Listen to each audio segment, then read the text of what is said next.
O livro de Gênesis é o primeiro livro da Bíblia e a sua história se divide em duas partes principais. Os capítulos de 1 a 11 contam a história de Deus e do mundo inteiro.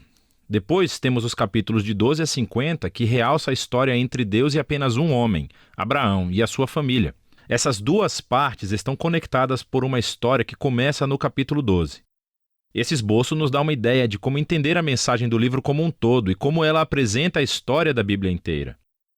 O livro começa com Deus tomando a desordem e a escuridão descritas na segunda frase da Bíblia. E disso Deus traz a ordem, a beleza e a bondade. Ele cria um mundo onde a vida pode florescer. Deus faz essas criaturas chamadas humanos, ou Adam em hebraico.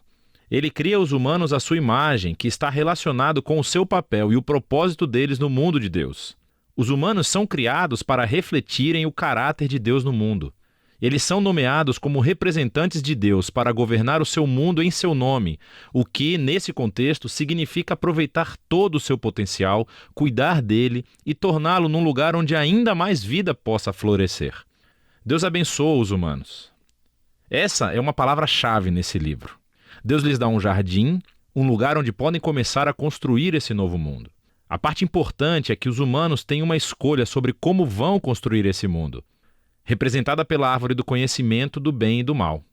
Até agora, Deus forneceu e definiu aquilo que é bom e o que não é. Mas agora Deus está dando aos humanos a dignidade e a liberdade de escolher. Será que eles vão confiar na definição de Deus para o bem e o mal? Ou vão buscar autonomia e definir bem e mal por conta própria? É um risco muito grande. Rebelar-se contra Deus é abraçar a morte, porque você está se afastando do próprio doador da vida. E isso é representado pela árvore da vida. No capítulo 3, uma figura misteriosa, a serpente, entra na história. A única coisa que sabemos sobre a serpente é que ela é uma criatura que Deus fez. Torna-se claro que é uma criatura em rebelião contra Deus. Ela quer levar os humanos à rebelião e à morte. A serpente conta uma história diferente sobre a árvore e a escolha. Ela diz que buscar conhecimento sobre o bem e o mal não trará a morte, mas sim irá garantir a vida e se tornarão como Deus. Agora, isso é uma ironia trágica porque sabemos que os humanos já são como Deus. Foram feitos para refletir a imagem de Deus. Em vez de confiar em Deus, os humanos buscam a própria autonomia. Eles escolhem o conhecimento do bem e do mal para si e, instantaneamente, toda a história fica fora de controle. A primeira perda acontece nas relações humanas. E, de repente, o homem e a mulher entendem o quão são vulneráveis. Eles não podem nem confiar um no outro. Eles fazem roupas e se escondem um do outro. A segunda perda acontece na intimidade entre Deus e os humanos. Eles correm e se escondem de Deus. Quando Deus os encontra, eles começam um jogo de culpar um ao outro sobre quem iniciou essa rebelião. E nesse momento a história para. Há uma série de poemas curtos nos quais Deus declara, primeiro para a serpente e depois para os humanos, as consequências trágicas dos seus atos. Deus primeiro diz à serpente que, apesar da sua vitória aparente, ela está destinada à derrota e a comer poeira. Deus promete que um dia uma semente, ou seja, um descendente, virá da mulher e dará um golpe letal na cabeça da serpente. O que parece uma ótima notícia, mas essa vitória terá um custo, pois a serpente também dará um golpe letal no calcanhar do descendente, enquanto está sendo esmagada. A promessa desse guerreiro ferido é misteriosa. Mas no fluxo da história até então, você vê isso como um ato de graça de Deus. Os humanos acabaram de se rebelar. E o que Deus faz? Ele promete resgatá-los. Mas isso não elimina as consequências das decisões do ser humano. Deus informa que agora os aspectos da sua vida conjunta, tanto na vida em casa como no trabalho, serão cheios de tristeza e dor por causa da sua rebeldia, o que levará à morte. E a partir daqui, a história só piora. Os capítulos 3 a 11 traçam o efeito crescente da rebelião e das relações humanas fraturadas em todos os níveis. Há uma história sobre dois irmãos, Caim e Abel. Caim tem tanta inveja do seu irmão que quer matá-lo. Deus adverte Caim que não caia na tentação, mas ele faz isso de qualquer maneira. Ele mata o seu irmão no campo. Caim então constrói uma cidade onde reinam a violência e a opressão. Tudo isso culmina na história de Lameque. Ele é o primeiro homem da Bíblia a ter mais de uma esposa. Ele as acumula como sua propriedade. E entoa uma breve canção sobre como ele é ainda mais violento e vingativo do que Caim.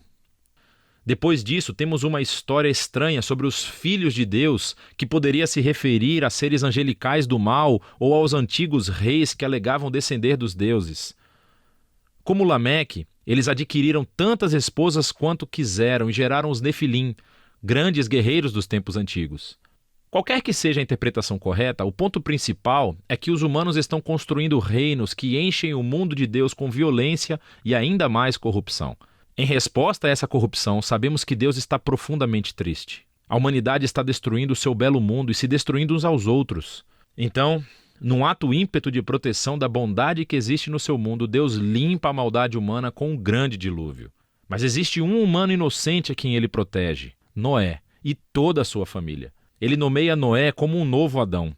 Ele repete a bênção divina e envia Noé pelo mundo afora. Mais uma vez, temos grandes expectativas, mas Noé falha, também num jardim. Ele vai e planta uma vinha e fica bêbado até perder os sentidos. Então, um de seus filhos, Cam, faz algo vergonhoso ao seu pai na tenda. Aqui temos o nosso novo Adão, nu e envergonhado, justamente como o primeiro. E novamente tudo piora. O que leva à fundação da cidade da Babilônia. As pessoas da antiga Mesopotâmia se reúnem em torno de uma nova tecnologia, o tijolo. Elas podem construir cidades e torres mais altas, bem mais rápido do que qualquer outro povo.